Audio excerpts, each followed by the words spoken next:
Hello everyone, आप सभी को मेरी राम राम। आई होप आप सभी की तैयारी बहुत अच्छी चल रही होगी। स्वागत है आप सभी का मेरे चैनल ग्रीन एसएससी पर।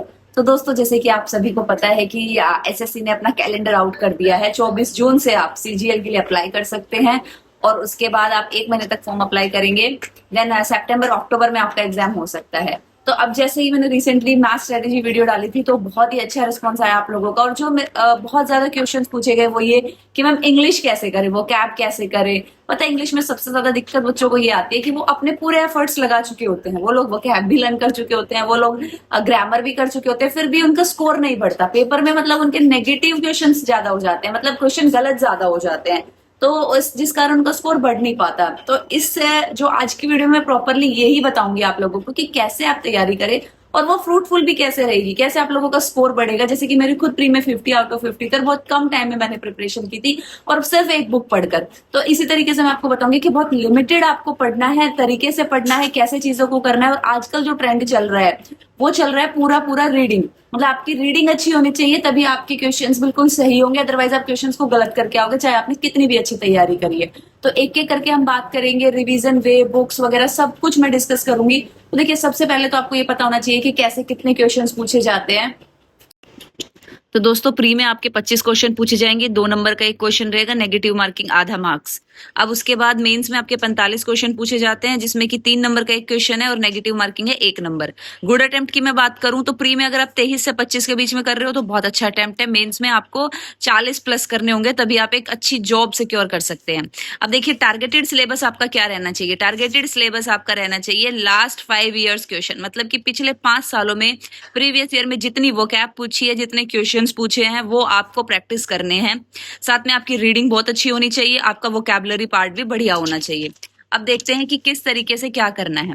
ग्रामर कैसे करनी है। सबसे पहले मैं ग्रामर की बात करूं तो आपको कोई भी बैच ले लेना है, या फिर कोई भी बुक आपकी मैं बात करूं तो नीतू सिंह बढ़िया है। बाकी क्रिस्टोफर सर की एक बुक आती है, उसमें भी ग्रामर बहुत अच्छे से दे रखी है। या फिर जहां से भी आप पढ़ना चाह रहे हो, आपको कंफर्टेबल लग रहा है, आपको ये पढ़ाई करनी ही है। मतलब कॉन्सेप्ट्स आपको सीखने ही है, इसको अवॉइड नहीं करना। ये नहीं कि सीधा आप क्वेश्चंस पे आ गए हो, तो बिल्कुल भी नहीं हो पाएगा। पहले चीजें क्लियर करो, कॉन्सेप्ट्स क्लियर करो। तो कोई भी बैच लो या किसी बुक से पढ़ाई करो, रूल्स पढ़ो अच्छे से समझ के।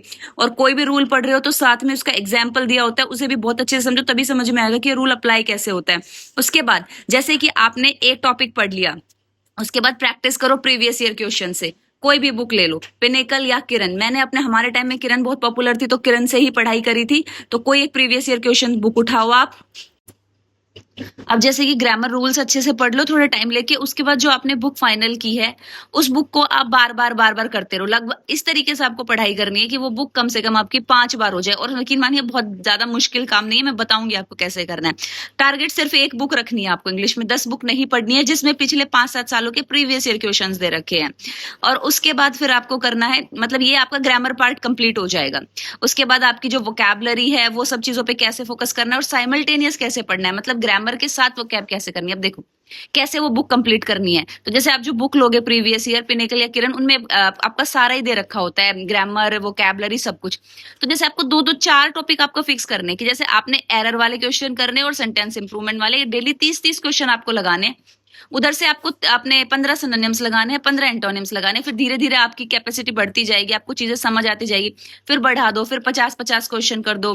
इधर से फिर आप 20-20 वो कैब कर दो। तो इस तरीके से आपको साइमल्टेनियसली 4 पार्ट में तैयारी करनी, तभी आप वो बुक टाइमली कंप्लीट कर पाओगे और उसको 3-4 बार फिर से रिवाइज कर पाओगे।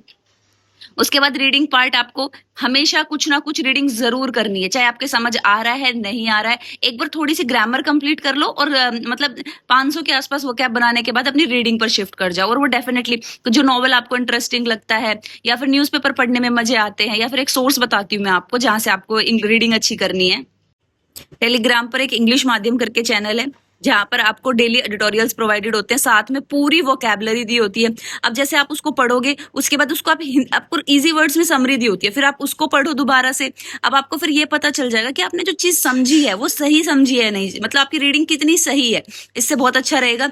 तो आपको ग्रामर अपनी एक प्रीवियस ईयर बुक से करनी है, रीडिंग आपको इंग्लिश माध्यम से कंप्लीट करनी है, बुक को साइमल्टेनियसली चलाना है 4 पार्ट में, रीडिंग साथ साथ करते हुए चलना है। उसके अलावा जब आपकी यहाँ से वो कैब हो जाए एक बार इस बुक से, उसके बाद आपको ब्लैक बुक पे शिफ्ट कर जाना, या फिर आप मेंस में शिफ्ट कर जाना। अभी प्री में इसको रहने दो, अभी आप एक ही बुक को टारगेट रखो, सिर्फ 1 बुक, ठीक है।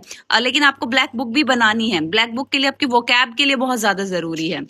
और बस ये सब करने के बाद एक ही मंत्र है, रिवीजन रिवीजन रिवीजन। ये कर लोगे तो आपकी इंग्लिश बहुत अच्छी हो जाएगी और बहुत बढ़िया आप स्कोर करोगे। बाकी दोस्तों, अगर फर्स्ट टाइम विजिट किया है और वीडियो इन्फॉर्मेटिव लगी है तो प्लीज मेरे चैनल को सब्सक्राइब कर देना और इस वीडियो को लाइक कर देना, ताकि ऐसे ही मैं आप तक जो भी जानकारी मुझे है मैं पहुंचाती रहूं। तब तक दोस्तों पढ़ते रहो, डरना नहीं है, घबराना नहीं है। Best of luck.